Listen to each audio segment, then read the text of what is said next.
네, 안녕하세요. 신박사 인사드리겠습니다. 2021년 3월 28일 일요일 방송을 시작하도록 하겠습니다.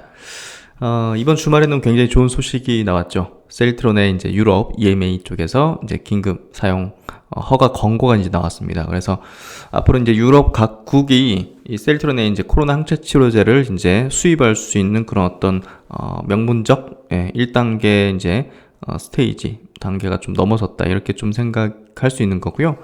지금 유럽에서 이제 7개국, 7개국하고 이제 수출 논의를 하고 있다고 서정집 회장님 밝히셨는데, 어제 나온 뉴스를 보면 유럽의 한 4개 국가는 이미 이제 수출 계약을 맺었다 이런 내용이 나왔죠. 그래서 뭐 아마 이제 수출에 대한 부분들이 이제 어떻게 보면 이제 수면 위로 올라오는 체결이 되는 그런 흐름이 되지 않을까 생각이 되고요.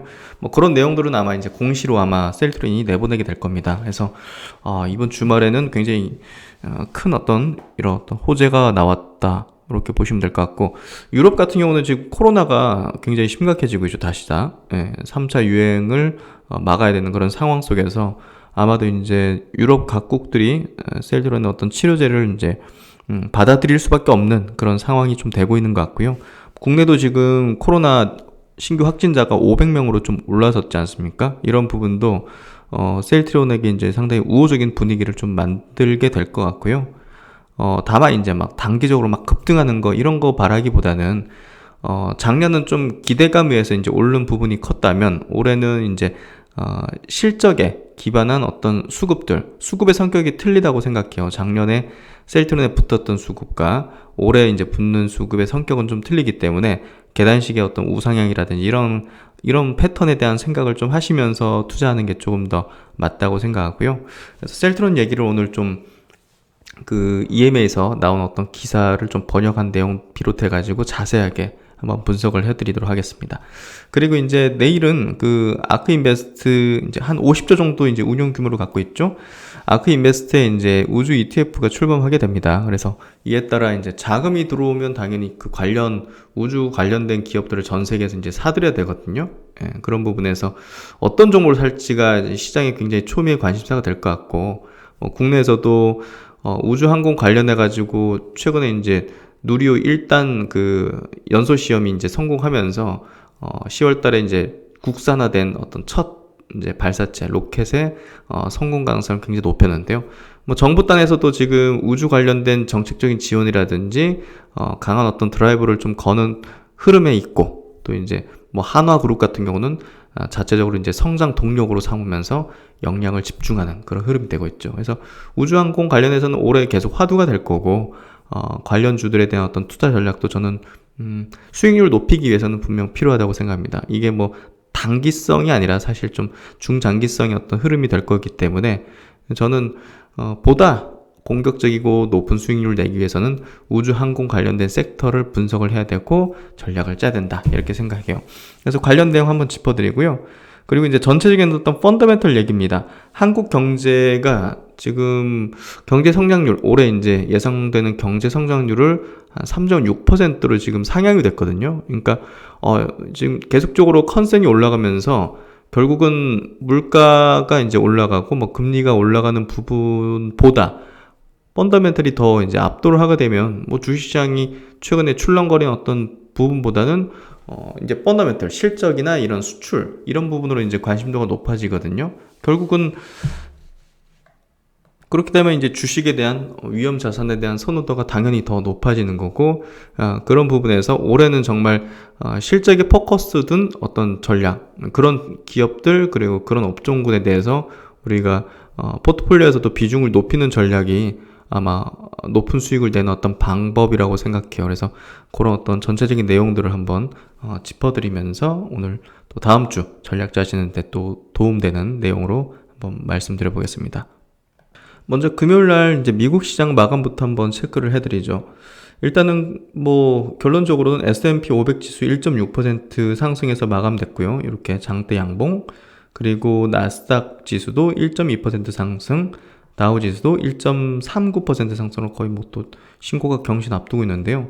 그래서 결국은 최근에 어떤 조정 흐름들, 뭐 물가라든지 뭐 국제금리 상승이라든지 뭐 이런 것들은 사실 또 일시적인 어떤 요인밖에 안 될 겁니다. 분명 미국 경제가 이제 가장 강력하게 지금 살아나고 있거든요. 지금 접종률이 높아지면서 코로나 확진자가 이제 작년에 2, 30몇 명씩 하루에 늘어나다가 지금 뭐 한 4, 5만 명, 뭐 그 밑으로 내려가는 경우도 있으면서 경제가 이제 재개되는 그런 흐름. 결국 이제 소비죠, 소비. 예. 미국은 소비예요, 소비. 소비가 하면서 우리나라나 중국이나 이제 막 공장 돌아가고 이렇게 수출하면서 그게 이제 우리나라 수출에서 미리 선행적으로 보여주거든요. 그래서 우리나라 수출이 굉장히 지금 1, 2월 달 서프라이즈가 나왔고 이번 3월 달도 보면 이제 굉장히 좋게 나오고 있거든요. 예, 그런 부분을 본다면 미국 살아나구나. 이렇게 좀 볼 수 있고요. 우리나라에 대한 한국 증시에 대한 투자가 이제 굉장히 매력적이라는 거죠. 그래서 저는 지금 우리나라 증시도 다시 턴을 강하게 만들어주는 수급의 주체가 분명 외국인이 될 것이다. 예, 그러니까 환율 부분이 어떻게 보면 조금 내려가는 흐름 최근에 좀 나오고 있잖아요. 원달러 환율이.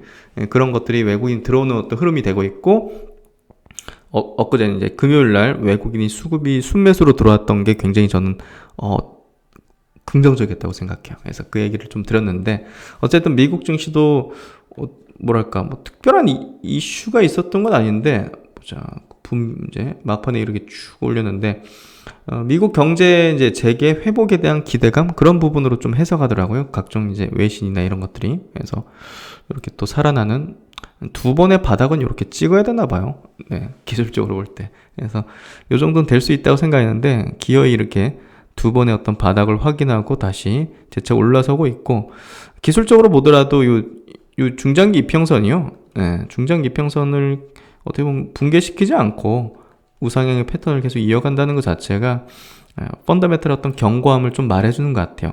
그러니까 리스크가 발동돼야 이렇게 막 중장기 평선을 깨는데 지금은 리스크보다는 과도하게 금리가 빨리 올라왔네. 과도하게 조금 뭐랄까 물가가 좀 빨리 올라왔네. 이 정도로 이제 그냥 약간 이제 시장이 움찔한 거거든요.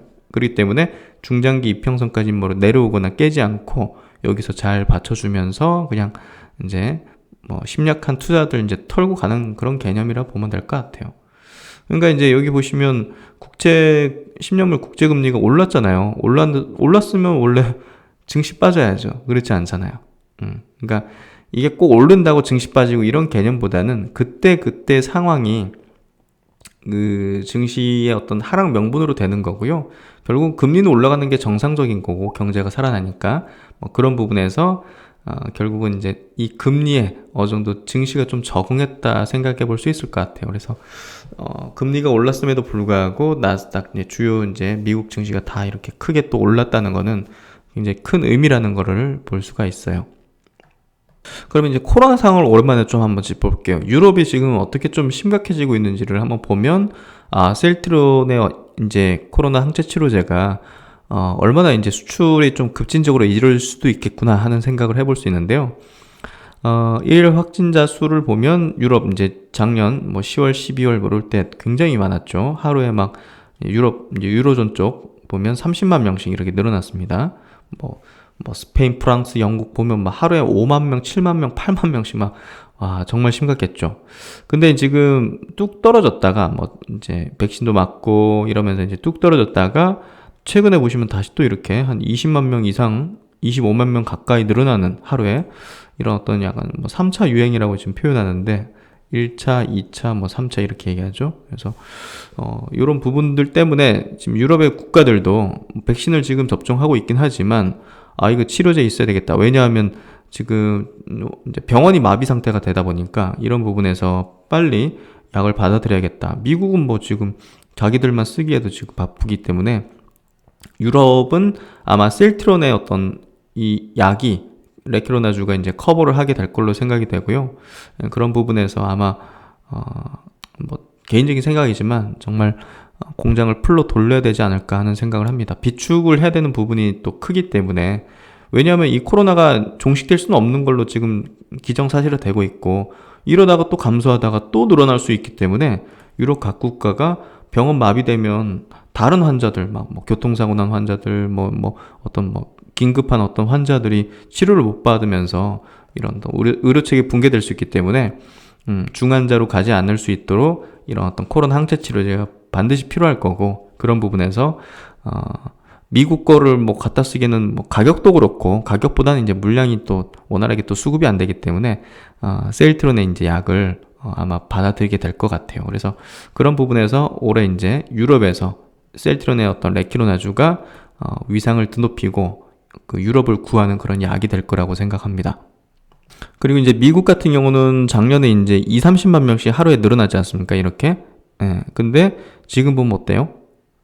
뭐 5만 명, 뭐 4만 명, 3만 명 이러기도 하고. 그러니까 지금 뚝 떨어졌다는 것 자체가 미국에 대한 경기 회복 기대감이 굉장히 높아지고, 최근에 미국에 막 금리 올라가고 물가 올라가고 하는 것들은 다 이제 이런 데에 대한 어떤 기대감들도 분명 작용했을 거예요. 그래서 미국이 이제 올해는 글로벌 증시를 주도하는 어떤 국가의 어떤 흐름이 될 것이고, 여기에 기반해서 한국의 수출이 이제 폭발적으로 늘어나는, 미국이 소비하면 우리나라 반도체, 자동차 뭐 엄청나게 필요할 수밖에 없죠.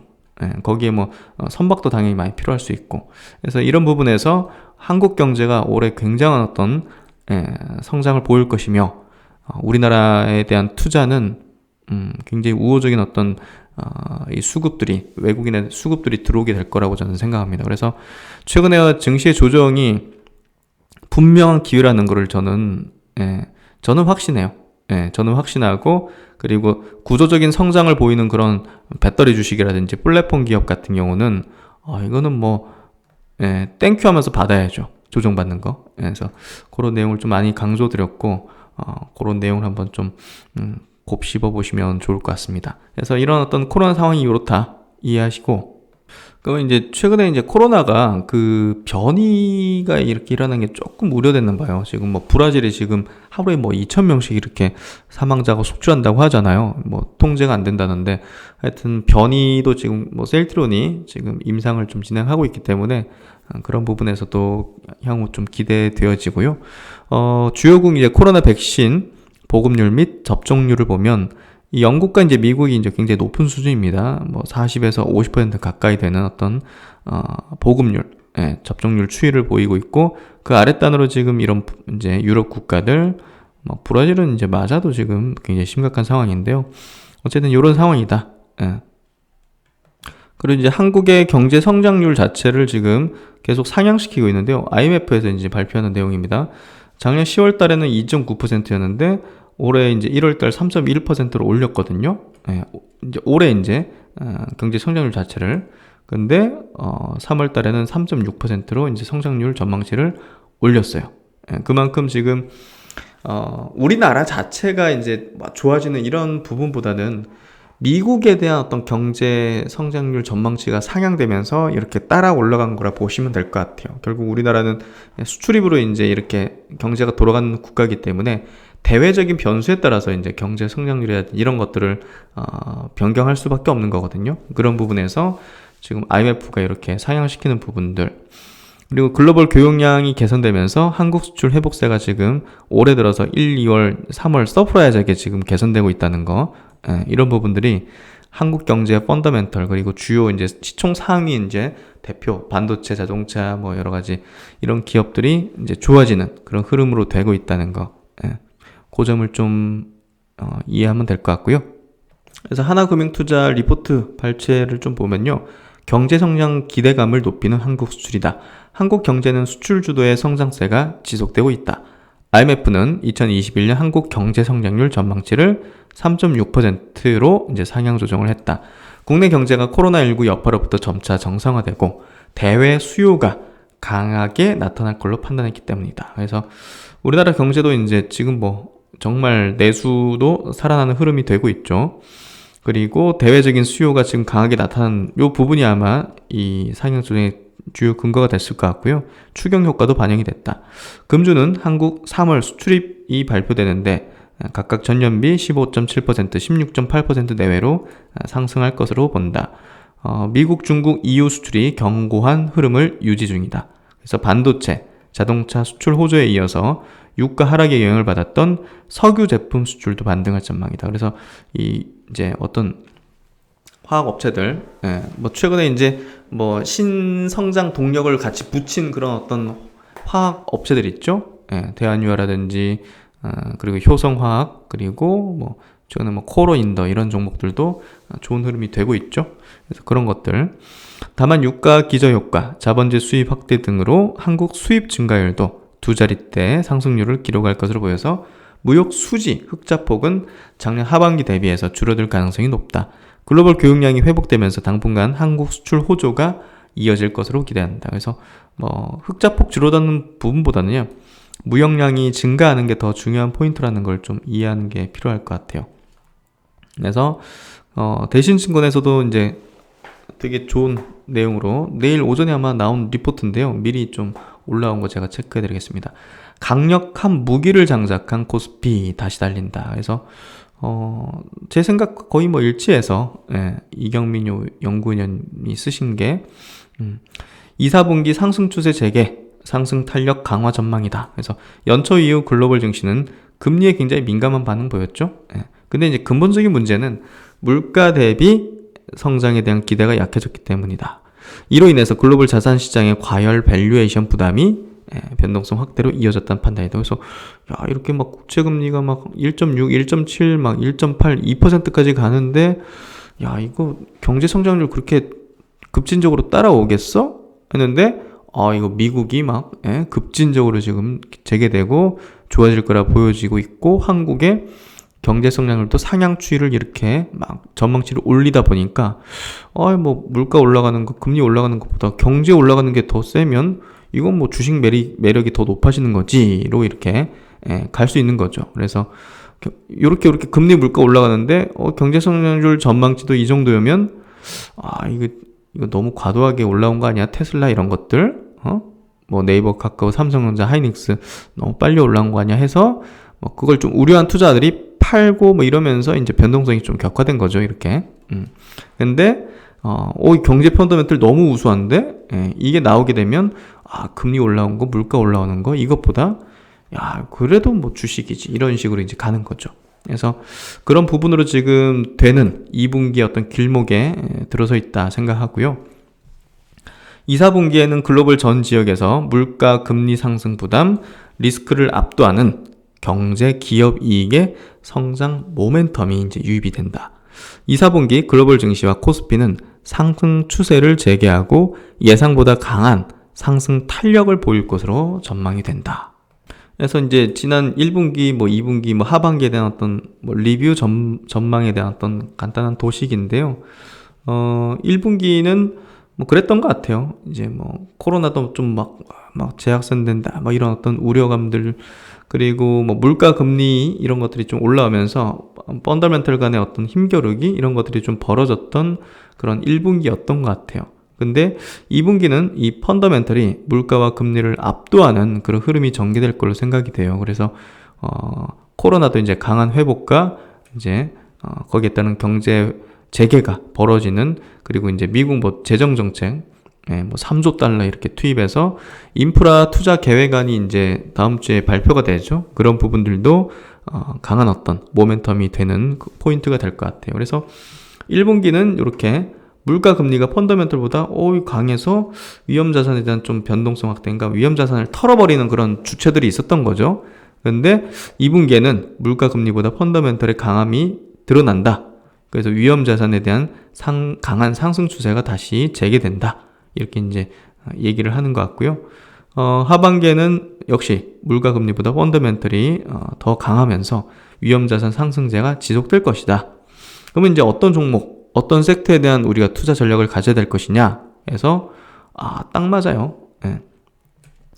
구조적 성장주 뭐겠습니까? 인터넷, 2차전지, 네이버, 카카오, 삼성 SDI, LG화학, SK이노베이션, 그리고 신대생에너지는 태양광, 태양광이라든지 수라든지 뭐 전기차 섹터, 이게 이제 다 포함되는 거겠죠. 그래서 최근에 뭐 하나솔루션 다시 올라오는 거 좀 유의미하게 좀 보셔도 좋을 것 같고, 그래서 현대에너지 솔루션도 올라올 거라 봐요. 그래서 그 종목도 좀 이제 시총이 좀 작기 때문에 변동이 크다는 건 좀 감안해야겠지만, 뭐 역시나 1등 기업이 보다 더 매력이 크겠죠. 예. 그리고 이제 수출주에서는 당연히 삼성전자, 하이닉스 다시 달릴 거라고 생각하고요. 최근에 제가 좀 강조드렸던 거는 이 이제 메모리와 파운드리의 어떤 둘 다 수혜를 지니는 그런 장비주들, 장비주들에 대해서 좀 강조를 좀 많이 드렸는데요. 그거 좀 유념해 보시면 좋을 것 같아요. 뭐 자동차야 당연히 이제 현대차 그룹주 보면 될 것 같고요. 운송은 제가 좀 커버를 못 해드렸던 것 같아요. 근데 이제 조선주들도 좀 살아나는 기미를 보이는데, 어쨌든 그 부분은 제가 좀 더 깊이 스터디를 해야 코멘트를 좀 드릴 수 있을 것 같고, 반도체 자동차 같은 거 수출주 이쪽으로 좀 포커스를 두고, 중국 쪽으로 이제 뭐 화장품이라든지 유통 쪽, 이쪽도 저는 메리트가 좀 높은 그런 분야라고 생각해요. 그리고 이제 가끔씩 이제 순환매식으로 시클리컬 금융주라든지 뭐 이런 쪽으로 좀 잠깐씩 도는 거죠. 하지만 메인은 여기입니다, 당연히. 그래서 요걸 꼭 이제 유념해야 돼요. 이번 장의 시작과 끝은 여기서 결판 나는 거지, 요거 아니란 말이죠. 그래서 여기에 포트에 많은 비중을 가져가면 저는 안 된다고 생각합니다. 그래서 그 내용 한번 이해하시고, 그럼 이제 미국 경제가 얼마나 좋아지고 있느냐? 그럼 전망치 상향을 올리는 걸 보면 되는데요. 요 이제 회색 선이 지금 미국 전망치 올리는 거예요. 올해 5.6% 성장한다고 지금 전망이 되고 있고, 블룸버그에서 나온 겁니다. 선진 10개국 GDP 성장률 전망치가 올라오는데 4.69%, 우리나라 3.4%. 그러니까 기저효과가 좀 크기 때문에 이제 미국이나 이제 뭐 유럽 국가라든지 이런 선진 국가들이 조금 더 우리나라보다 높은 거예요. 우리나라가 작년에 워낙 좋았습니다. 워낙 좋았기 때문에 그런 거예요. 야, 미국이나 유럽보다 우리나라가 좀 약해? 이런 개념이 아니죠. 그래서 그렇게 보시고, EPS 이제 증가율 좀 쪽으로 한번 봐야 될 것 같은데요. EPS 증가율 쪽으로 보면 글로벌이 올해 이제 29%, 그리고 한국은 54%. 그만큼 이제 어떤 경기가 회복될 때, 이런 속도로 하면 우리나라는 이렇게 더 빠르거든요. 나빠질 때도 마찬가지예요. 나빠질 때 이렇게 빠지면 우리나라는 이렇게 빠지죠. 그래서 대변수에 이제 민감도를 가지는 어떤 경제 구조기 때문에 그런 거고, 그런 부분에서 이번 경기가 살아나고 회복되는 어떤 국면에서는 한국 증시가 더 탄력 있게 상승할 수 있다. 저는 그렇게 생각합니다. 과거에도 그랬고 이번에도 그렇게 되고 있는 것 같고요. 뭐 프랑스, 한국이 54%의 EPS 증가율을 보여주고 있네요. 보면 이제 뭐 글로벌로 따지면 한 30% 정도 되고, 선진국, 신흥국도 뭐 36%인데 압도적이죠, 우리나라가. 그래서 경기 살아나면 이제 막 소비 많이 이루어지고, 가전, 뭐 휴대폰, TV, 반도체 많이 필요한 제품들 많이 사게 되죠. 그게 결국은 우리나라의 경제를 빠르게 이제 좋게 만드는 그런 역할을 해주고요.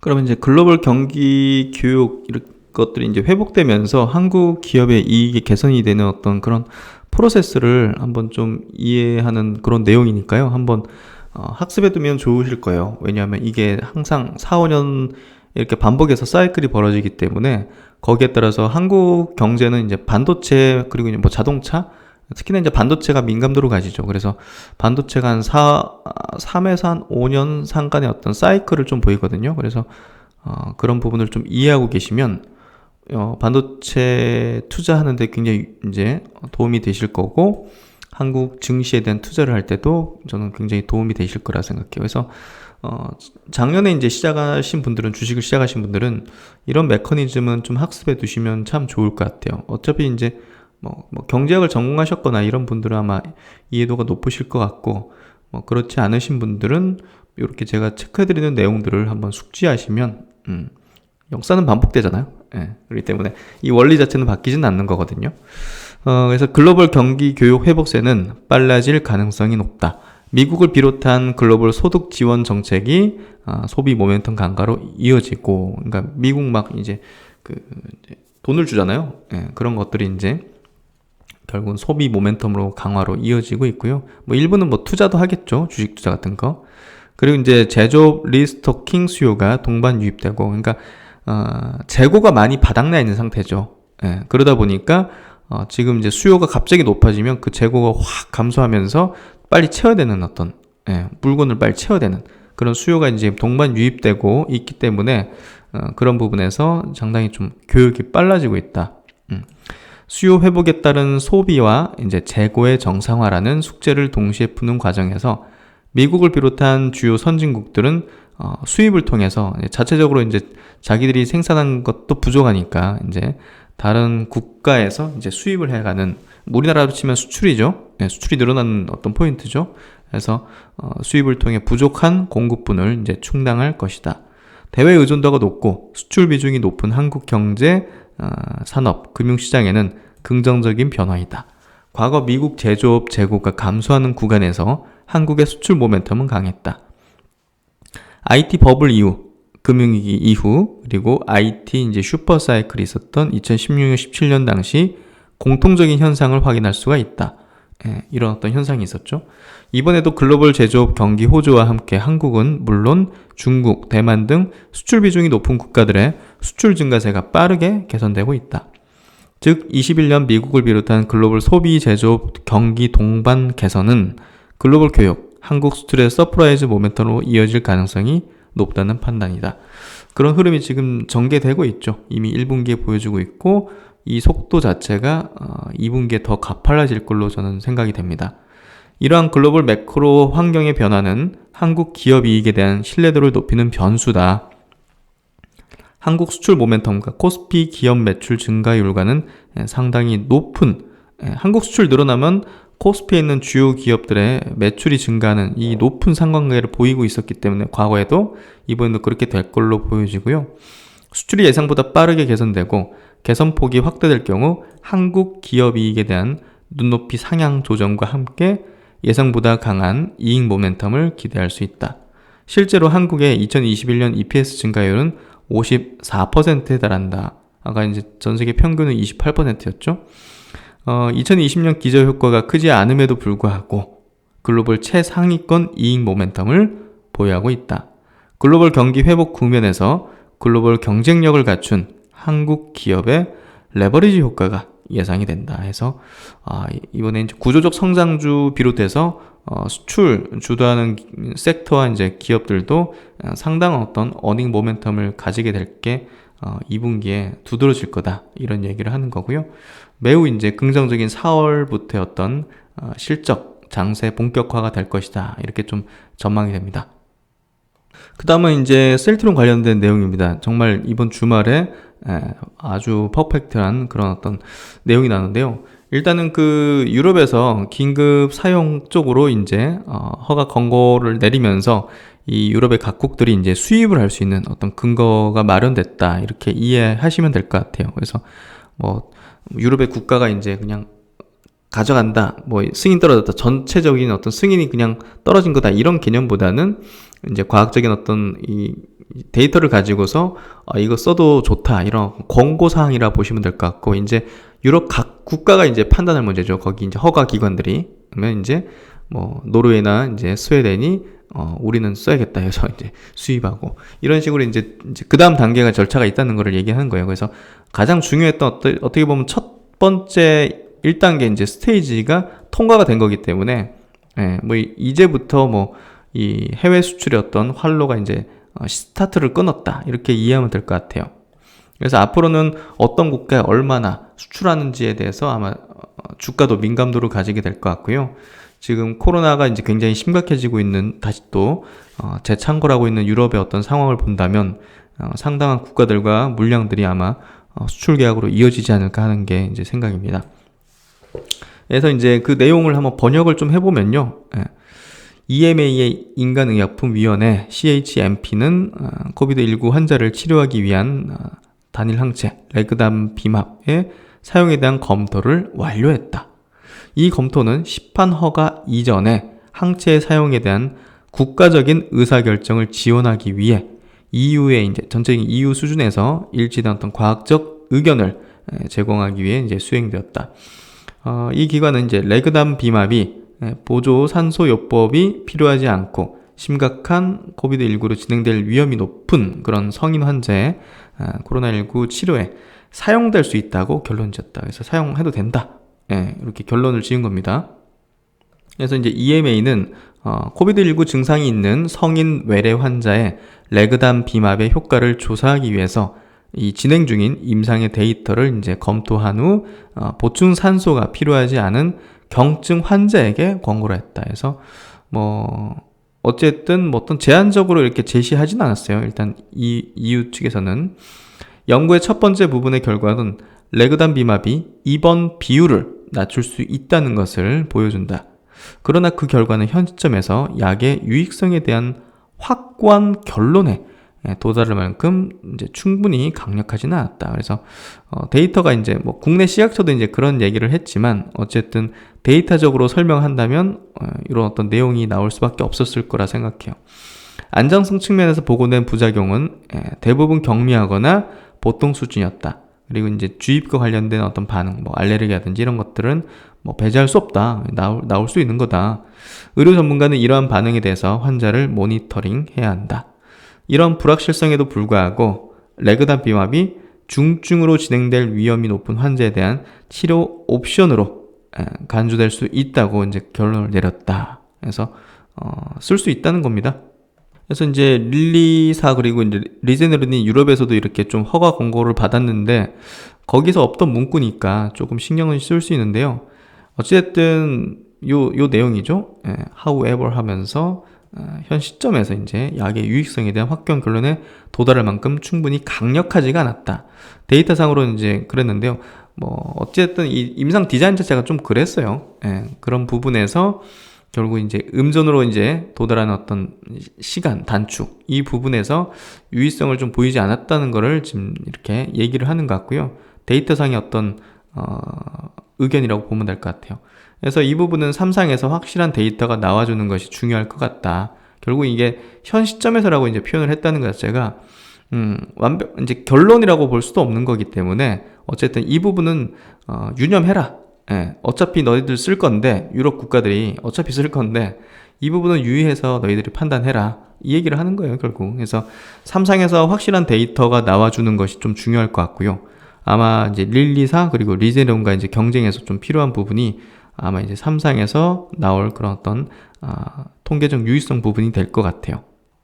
그래서 이제 이 EMA의 공고안은 이제 마케팅 허가가 나기 전에 이 단일 항체의 사용 가능성에 대한 국가적인 조언을 지원하는 데 사용될 수가 있다 해서 그 다음은 레그담비맙에 대한 설명을 이렇게 하는 부분이고요.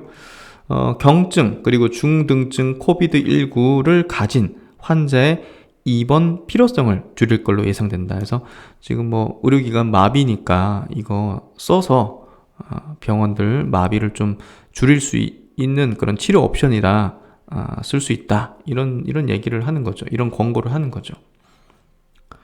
그래서 셀트론에 대한 어떤 전망, 정리, 이런 내용에 대한 정리 및 이제 제 간단한 전망을 좀 얘기를 해보면요. 레키로나 이제 해외 수출에 가장 중요했던 그 1단계를 넘어선 걸로 저는 생각을 합니다. 그리고 이제 유럽 각국이 수입을 할 수 있는 그런 허가성이 떨어졌기 때문에 논의 중이던 그런 7개국과의 수출 계약이 체결될 가능성이 상당히 높아졌다고 생각되고요. 세 번째는 유럽 각국의 허가 기관이 국내 식약처처럼 어떤 제한적인 60세 이상의 기저질환 보유자 이런 식으로 제한적 사용을 할지는 모르지만요. 현재 심각한 그런 코로나 상황을 좀 본다면 보편적인 그냥 경증, 중등증 환자에 사용할 가능성이 좀 높지 않을까. 제 생각은 좀 그렇고요. 그래서 상당한 매출과 수익성에도 큰 영향을 미치는 그런 흐름이 될 것 같아요. 그리고 이제 네 번째, EMA 권고 문구 중에서 효익에 있어서 강력하지 않다는 내용은 사실 좀 당연한 문구라고 생각해요.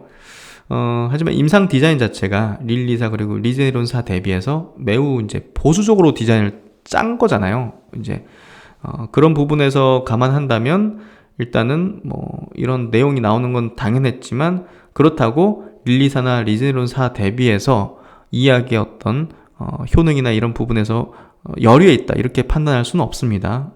그래서 그런 어떻게 보면 당연한 문구를 넣은 거라 보시면 될 것 같고 그건 이제 허가 기관들이 이제 알아서 판단할 문제가 될 것 같아요. 핵심은 중증으로 넘어간 확률이 얼마나 낮았는지가 중요한 거잖아요. 지금 EM에서도 이제 입원부를 낮춘 그런 용도로 허가 공고를 내린 거니까요. 결국 릴리 사건, 리즈네론 사건도 마찬가지로 병원 마비를 막기 위해서 그런 어떤 권고를 내린 거기 때문에 뭐 그런 부분으로 본다면 전혀 두 개사에 뒤지지 않는 약이다. 그렇게 좀 보고 유럽 각국의 허가 기관들이 이런 부분들을 감안해서 이제 판단하고 적용할 걸로 생각이 됩니다. 그래서 뭐 however 부분을 너무 크게 생각할 필요 없다 생각해요. 그리고 다섯 번째는 경쟁사 가격이 지금 250만 원 수준이거든요. 그래서 서정진 회장님 그 얘기로는 85% 정도 측정될 거다. 212만 원, 뭐 200만 원 정도 되는데요. 이게 100만 명분 수출하면 2조 원 매출이 나오죠. 그래서 뭐 헬스케어랑 이제 셀트론은 이제 같이 반씩 나누겠죠. 그래서 100만 명은 좀 무난하지 않을까 생각되는데요. 뭐 제 생각일 뿐이지만 뭐 100만 명은 좀 무난하지 않을까 생각되고 최대한 400만 명까지도 이렇게 그 생산을 할 수 있잖아요. 이런 부분에서 본다면 뭐 최대한 6조 원까지도 산술적인 계산으로는 매출이 찍힐 수 있다. 반씩 나누면 한 3조씩. 그렇게 좀 생각되고 여섯 번째 이제 셀트론의 주가는 최근 저점을 완벽히 확인했다고 생각해요. 뭐 그런 내용들 제가 마감 복귀 영상에서 계속 이제 좀 강조를 드렸고 장기적 시각으로 느긋하게 마음을 좀 먹어도 된다고 생각합니다. 뭐 그런 관점에서 뭐 단기적인 시각으로 바라보면 좀 아닌 것 같고요. 셀트론 뭐 그룹주에 대해서는 단기적인 시각보다는 중장기적인 시각이 당연히 필요할 수밖에 없습니다. 그리고 마지막으로 2020년 작년 이제 셀트론 주가의 흐름은요, 신약주의 주가 메커니즘에 따라서 움직였다고 생각해요. 이 얘기는 제가 자주 드렸고, 이따가 차트 보면서도 다시 한번 설명드릴 텐데요. 올해 같은 경우는요, 작년의 수급적 특징, 그러니까 뭐 신약이 이게 성공할 거라는 기대감으로 이제 막 붙는 그런 수급의 특징이 있어요. 그런 수급이 아니라 기대감에서 급등하는 그런 움직임보다는 그런 수급의 움직임보다는 실적 기대치에 기반한 상식적인 어떤 계단식의 어떤 이런 어떤 패턴이 될 가능성이 저는 높다고 생각해요. 작년에는 막 단기적으로 확 물어쳤다가 좀 조정받고 확 물어쳤다. 이게 이제 결국은 신약주 주가 메커니즘이거든요. 워낙 이제 저는 신약주들, 바이오주들을 이제 분석을 오래 했고 거래를 많이 했기 때문에 이런 메커니즘이 작동되는 부분에 대해서 제가 설명드렸는데요. 그런 부분에서 올해는 그런 부분보다는 실적에 대한 기대치, 그러니까 실적을 올릴 수 있는 그런 어떤 이벤트들이 발생할 때마다 이제 주가가 이제 계단식으로 좀 올라가는 흐름이 되지 않을까 생각이 되고요. 그런 부분에서 좀 느긋한 마음을 가지는 게 필요하다 생각해요. 그래서 셀트론에 대한 투자 전략을 단기적으로 수익을 취하고 빠지고자 하는 방식은 좀 어렵지 않을까 생각합니다. 기업이 나가는 그런 방향에서 주주를 실망시킨 적은 없는 회사잖아요. 그래서 이러한 회사의 어떤 DNA를 믿고 함께 동행하는 전략이 최선이라고 생각합니다. 그래서 이제 어제 나온 기사인데요. 한국산 치료제 승인전 사용 가능해서 유럽 4개국 도입이다. 그래서 뭐 이게 왜 셀트론이라는 이름이 안 나오는지 모르겠지만 북유럽 4개국이 셀트론 치료제 수입 진행 중이다. 요거 한번 좀 볼게요. 그래서 야, 이거 뭐 이제 셀트론에 볕들 일만 있을 것 같은데 정식 승인을 하기 전이지만 EU 회원국이 필요로 한다면 사용할 수도 있다는 건데 북유럽 4개 나라가 곧 도입할 예정입니다. 유럽의약품청 EMA는 한국 셀트론이 개발한 레키로나주를 코로나19 치료에 사용할 수 있다고 밝혔습니다. 레키로나주는 코로나19 바이러스의 스파이크 단백질에 들러붙어 바이러스가 체내 세포에 들어오는 것을 막아주는 항체 치료제입니다. 지난달 5일 한국에서 조건부 허가를 받아서 환자에게 사용되고 있는 국산 1호 코로나19 치료제입니다. 유럽의약품청의 이번 권고는 정식 승인이 나지 않은 의약품을 유럽연합 회원국이 사용해야 할 경우 전문가들이 과학적 판단을 미리 해주는 절차에 따른 것입니다. 이에 따라 한국산 치료제가 유럽으로 공급되는 첫 관문이 열렸습니다. 북유럽의 스웨덴과 덴마크, 노르웨이와 핀란드 4개국에 의약품을 공급하는 업체가 셀트론 치료제 수입을 진행 중인 것으로 알려졌습니다. 유럽의약품청의 권고 결정으로 한국산 코로나19 치료제가 유럽에서 정식 승인될 가능성도 높아졌습니다. 레키로나주는 이달 초부터 유럽의약품청의 긴급사용 승인 심사도 밟고 있는데 다음 달쯤 결론이 날 것으로 예상이 됩니다. 백신 수급 차질이 빚어지고 있는 유럽은 변이 바이러스 확산으로 3차 유행에 진입하고 있습니다. 프랑스는 지난 4일 코로나 봉쇄를 더 강화했지만 감염자가 계속 늘어나면서 26일 현재 수도권의 중환자실 포화도가 120% 지금 넘어섰습니다. 그래서 이런 부분에서 점점 더 많은 유럽의 국가들이 이 셀트론 치료제를 이제 수입하는 그런 흐름으로 전개될 걸로 생각이 되고요. 결국은 유럽을 구하는 국가는 한국, 셀트론이 될 것입니다. 그래서 셀트론의 홈페이지에 나와 있는 보도자료 내용을 마지막으로 좀 체크해드리면요. 레키로나 유럽의약품청 품목 허가 전에, 품목 허가 절차는 이제 따로 진행하고 있죠. 롤링 리뷰 절차를 통해서 품목 허가 전 국가별 사용 공고 의견을 획득했다. 그래서 제가 이제 보도자료인데요. 셀트론은 현지 시간 26일 유럽의약품청이 코로나19 항체치료제 레키로나의 정식 품목 허가 전 사용을 권고하는 의견을 제시했다고 밝혔다.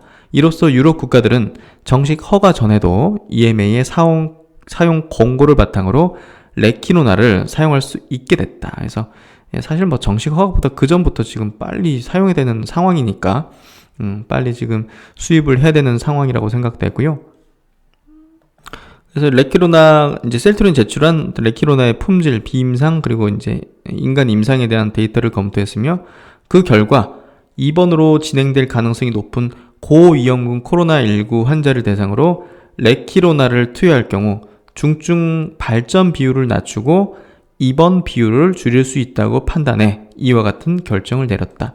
셀트론은 레키로나의 신속한 글로벌 공급을 위해서 이미 유럽 개별 국가들과 사전 협의를 진행하고 있으며 이번 결과를 바탕으로 레키로나의 글로벌 공급이 가속화될 것으로 보고 있다. 셀트론은 또한 미국 FDA 및 OECD 주요 규제 기관과도 레키로나 허가를 위한 협의를 진행 중이며 글로벌 국가에서의 승인 완료 후 원활한 공급을 위한 물량 확보에도 노력하고 있다. 그래서 지금 뭐 브라질이 진짜 심각하잖아요. 그러니까 브라질 같은데 이제 이렇게 또 OECD 같은 데하고 좀 협력해가지고 빨리 보낼 수 있는 그런 방안이 좀 되면 좋을 것 같아요. 지금 뉴스 보면서 좀 놀랐어요. 브라질 하루에 2,000명씩 사망한다고 하길래 거긴 지금 뭐 손을 못 쓰는 상황인 것 같더라고요. 그래서 야 그래도 한국에 있으니까 그나마 좀 통제가 되잖아요. 근데 야 해외 상황은 조금 나아지는 듯 하다가 다시 또 심각해지고 뭐 이게 지금 계속 반복되는 것 같아요. 정말. 그래서 지금 이 약이 필요한 국가들이 되게 많은 흐름으로 가고 있는 것 같아요. 그래서 셀트론은 이미 지난해 10만 명분의 치료제 생산을 완료했으며 글로벌 수요에 따라서 연간 150만에서 300만 명분의 레키로나를 추가 생산해 즉각적으로 공급에 대응하는 계획이다. 그리고 이번 이제 CHMP에서 또 이제 승인 권고를 내준 게 또 한 가지가 있어요. 이것도 작은 이슈가 아니죠. 그동안 이제 류마티스 관절염 적응증에 대해서 이제 셀트론의 이제 램시마 SC를 사용하려면 먼저 정맥주사 제형의 선투약을 먼저 했어야 돼요. 근데 이 선투약 없이도 그냥 바로 그냥 램시마 SC를 쓸 수 있도록 하는 그 승인 권고를 내려줬어요. 그래서 지금까지는 반드시 최소 2회 이상의 이 정맥주사 제형을 투약 이후에만 램시마 SC 투약이 가능했는데 앞으로는 이 선투약 없이 바로 이제 램시마 SC 집에 가서 맞으세요 이거죠 그냥. 그래서 환자들의 투약 편의성이 크게 향상될 걸로 예상했다. 그러니까 결국 코로나 상황도 어느 정도 영향을 미친 것 같아요. 뭐 2번이나 그 병원에 누워가지고 한 90분 이렇게 2시간 가까이를 이거 정맥으로 맞고 나서 이제 집에 가서 할 수 있게 SC를 주는 것보다 지금 병원 지금 뭐 마비 상태인데 그냥 바로 그냥 램시마 SC 줘서 집에 가서 하세요 이런 식으로 그렇게 되는 거죠. 그래서 상당히 좀 좋은 어떤 내용이 이번 주말에 나왔기 때문에 다음 주 주가 흐름이 뭐 나쁠 리는 없을 것 같아요. 사실상 전체적인 시장 분위기도 그렇고 바이오 업종에 대해서 최근에 기관의 매수세 그리고 바닥을 다지고 좀 올라서는 그런 분위기상 제가 볼 때는 셀트론의 어떤 대장주 역할도 분명 생각해 볼 수 있을 것 같아요. 그래서 셀트론 기술적인 점검을 좀 해보면요.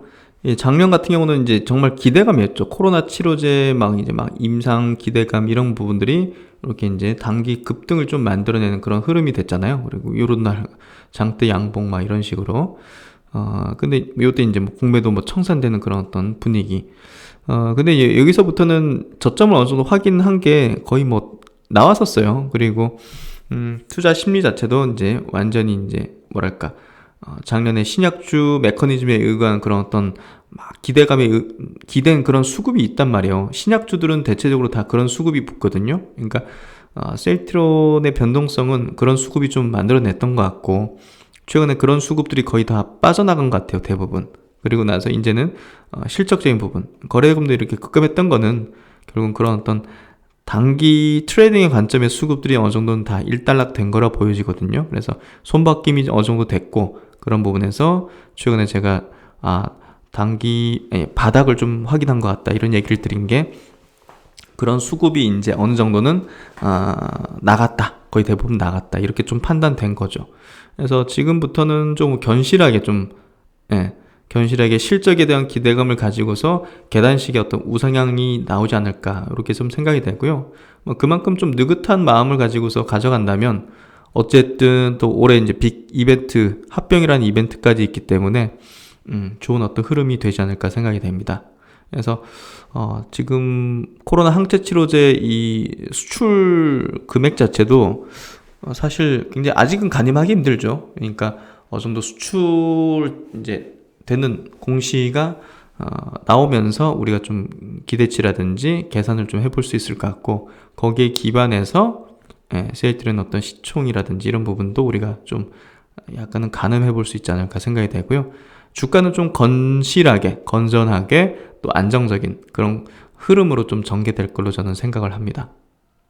그 다음에 이제 우주 항공 관련된 얘기인데요. 아크인베스트가 이제 우주 ETF를 이제 월요일날 이제 출범을 예정에 두고 있고요. 뭐 그렇게 되면 이제 많은 자금들이 이제 이 ETF 매수 쪽으로 이제 몰리게 되고, 그러면 그 자금을 가지고서 어쨌든 우주 관련된 이 리스트를 제시한 그런 기업들에 이제 매수를 해야 되는 거거든요, 결국. 그래서 글로벌 이제 우주 항공 관련된 큰 어떤 붐이 좀 일어날 수 있는 그런 모멘텀이 될 것 같고요. 어쨌든 이 투자사가 이제 운영하는 자산 자체가 최근에 한 50조 가까이 이제 늘어났기 때문에, 그리고 이제 혁신 기업들, 고성장의 어떤 이제 섹터 업종에 대해서 이제 주요 이제 투자를 집중하기 때문에 우주 항공에 대한 어떤 수급도 상당히 우호적일 거라 생각해 기대를 하는 거죠, 투자들이. 뭐 지금 갈 곳 없는 자금들이 얼마나 많은데 그 자금들이 야 그래 우주 시대다 이러면서 이제 거기서도 좀 견실한 기업들이 이제 당연히 이제 좋은 어떤 주가를 나타내겠죠. 그래서 이 투자사가 갖고 있는 ETF가 뭐 이노베이션 ETF, 차세대 인터넷 ETF, 아크 게놈 ETF 같이 이제 유전자 관련된 유전자 가위 회사들 막 이런 회사들이 있는 업체들이거든요. 그래서 이런 ETF가 최근 1년간 굉장히 컸어요. 한 150% 넘는 그런 어떤 수익률을 보이면서 주목을 끌고 있고, 그런 기대감을 갖는 거죠. 야, 이쪽에서 투자하는 어떤 기업들이 높은 수익을 낼 수 있는 그런 기업이겠다 해서 투자금이 계속 몰리는 상황이고, 뭐 결국은 이제 우주 산업이 돈을 버는 시대가 됐잖아요. 그러니까 그 중에서 잘 골라내고 우수한 기업들을 잘 찾아내서 투자를 하면 그 고성장하는 산업 내에 어떤 주도를 가지는 실적에 이제 퍼포먼스를 내는 기업들이 또 수익률을 내주는 선순환이 되겠죠. 특히나 이제 뭐 미국의 이제 우주 기업들이 이제 상장 러시가 이제 일어나고 있기 때문에 이런 부분도 어떤 섹터가 이제 덩치가 커지려면 관련 기업들이 많이 있어야 되거든요. 우리가 뭐 유전자 관련된 기업들 해서 이게 우리가 투자 가치를 좀 누리려면 뭐 한 10개, 20개, 30개 기업이 이제 증시에 입성해가지고 시총 자체도 한 수십조 규모로 이렇게 덩어리가 된다든지 이래야지 이제 기관이라든지 외국인들 또 큰 자금들도 어떤 섹터로 분류를 해가지고 바이오에 우리가 뭐 한 1조를 투자한다 하면 그러면 유전자 이쪽으로 뭐 한 그 중에서 한 2천억을 투자하겠다 뭐 이런 식으로 배분하는데, 이게 그러려면 많은 기업이 증시에 들어와야 되고 상장돼 있어야 돼요. 그런 부분에서 올해 이제 미국의 이제 우주 기업들이 많은 기업들이 지금 상장 러시를 하는 부분이 굉장히 또 우호적인 부분이죠. 특히나 이제 우주 발사체 개발 회사 로켓랩이 2분기 미국 나스닥 상장하겠다는 지금 계획을 발표했고, 뭐 스펙으로 이제 상장하는 기업들도 많아요. 예, 그래서 그런 부분에서 실적도 이제 나오기 시작하고, 그런 부분에서 가치가 측정되는 거죠. 로켓랩은 이렇게 뭐 한 5조 가까이 되는 회사로 평가된다.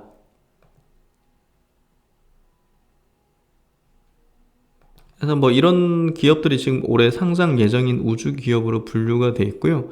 로켓랩 같은 경우, 그리고 소형 위성을 실어 나르는 발사체 개발하는 아스트라 스페이스, 이 기업은 2조 3,800억 정도 기업 가치를 현재 인정받고 있고요. 스파이어 글로벌, 뭐 날씨 예보, 선박 추적하는 소형 위성 제작 한 1조 8천억 정도, 또 이제 위성을 통한 이미지 수집 분석, 블랙스카이라는 기업이 1조 7천억 정도. 그래서 이런 기업들이 이제 상장을 하면서 시장에 또 붐을 일으킬 것 같고, 우주 산업에 돈이 몰리는 이유는 이렇게 또 한번 발사하는데 사용되는 비용이 많이 감소한 부분이죠. 스페이스 X 같은 경우는 한 번 쏘는데 뭐 한 700억 정도.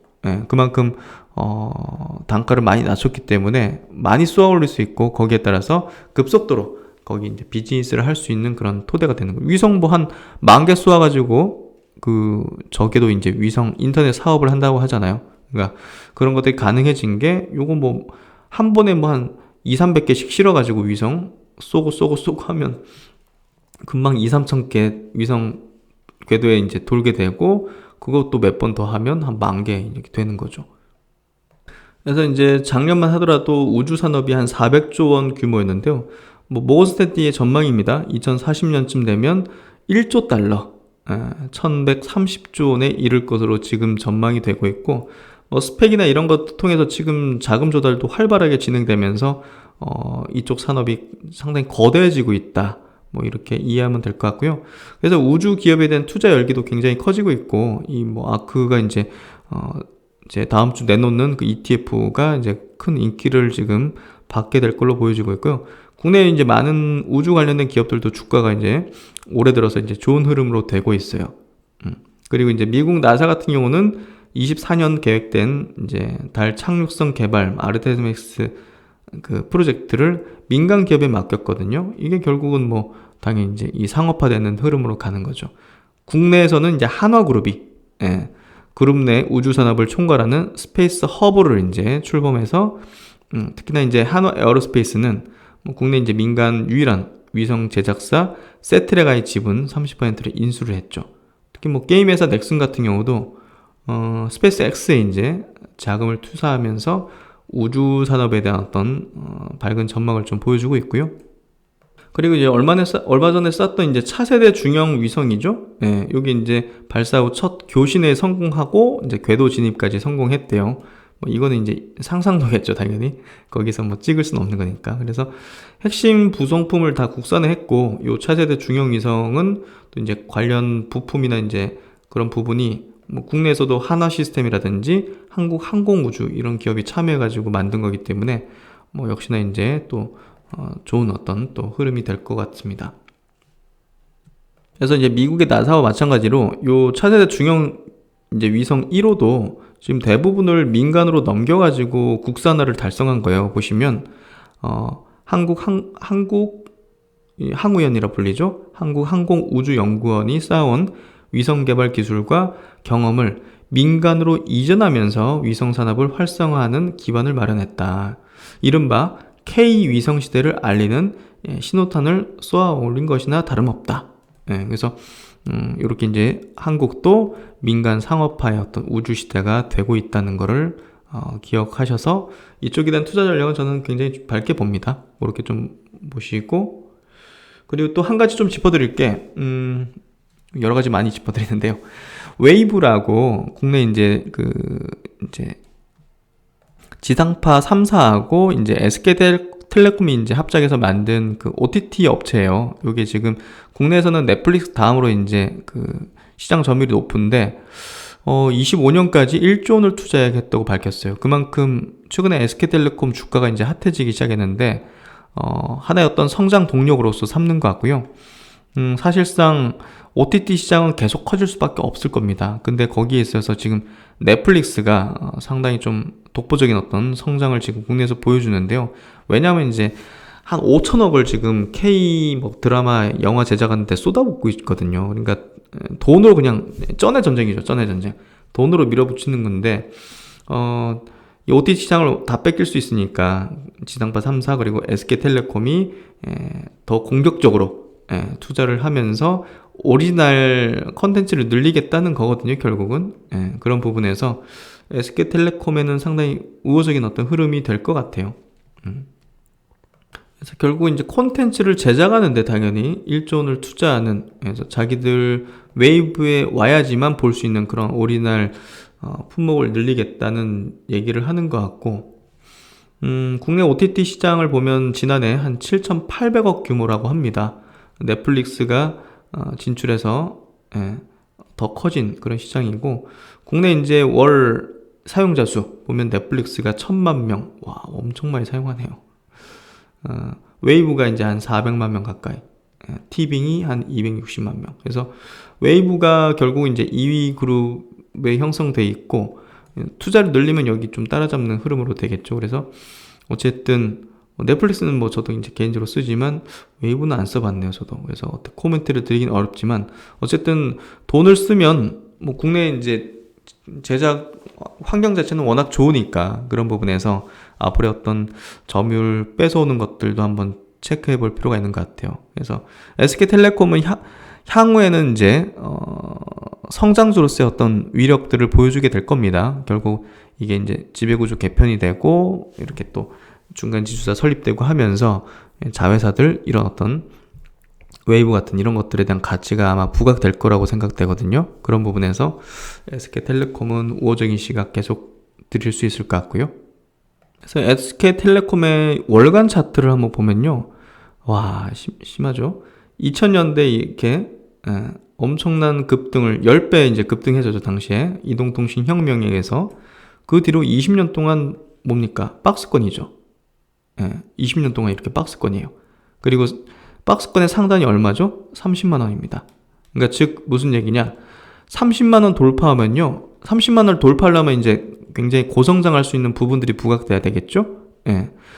그러면 30만 원 그런 명분과 함께 30만 원 돌파하면 위로 업사이드가 상당히 커질 수 있다는 거예요. 20년 매물이 없잖아요. 그렇죠? 그래서 이렇게 좀 월간 차트도 한번 체크해 보면 지금 SK텔레콤이 어떤 위치에 있고, 이게 이제 성장이라는 프레임이 붙여가지고 30만 원 돌파하면 야 이게 상당히 또 올라갈 수 있겠는데 하는 생각도 해볼 수 있는 거죠. 그래서 제가 볼 때는 우호적인 시각 계속 가지고요. 박스권 최근에 돌파하면서 이렇게 또 우호적인 흐름이 되고 있다는 거.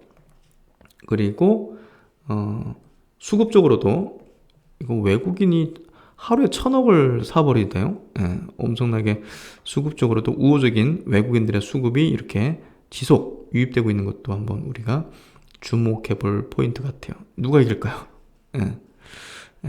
기관도 매도하다가 와 이제는 매수로, 그러니까 쌍끌이로 외국인과 기관이 순매수해서 밀어붙이면 30만 원은 무난하지 않을까, 시간의 문제지 않을까 하는 생각을 합니다. 그래서 요점 한번 참고해 보시면 좋을 것 같습니다. 그래서 이번 내용도 많은 도움이 되셨길 바라고, 모르겠습니다. 이번 주말은 더욱더 다음 주가 기대되는데요. 여러분도 그러시지 않을까 싶은데요. 또 이제 4월이 또 오는 그런 주기 때문에 월요일이 29, 30, 31일, 목요일이 이제 4월 1일이 되네요. 그래서 다음 주는 뭔가 좀 평소보다 더 희망이 부풀어지는 그런 주가 되는 것 같은데요.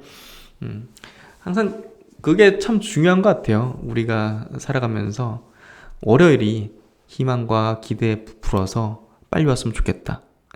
그게 참 좋은 것 같아요. 그래서 그런 일요일의 마무리가 되시기를 기원드리면서 최선을 다해서 여러분에게 한번 좋은 내용이 되기를 바라는 마음으로 이렇게 영상을 또 올려드리게 됐습니다. 하여튼 일요일 마무리 잘 하시고요. 비가 촉촉이 오는 또 평온한 그런 주말이 됐던 것 같은데, 신박사 또 다음 주 좋은 내용을 가지고서 현명한 판단을 하시는 그런 내용으로 다시 뵙도록 하겠습니다. 신박사의 꿈의 주식동행 계속 이어가도록 하겠습니다. 시청해주셔서 감사드립니다.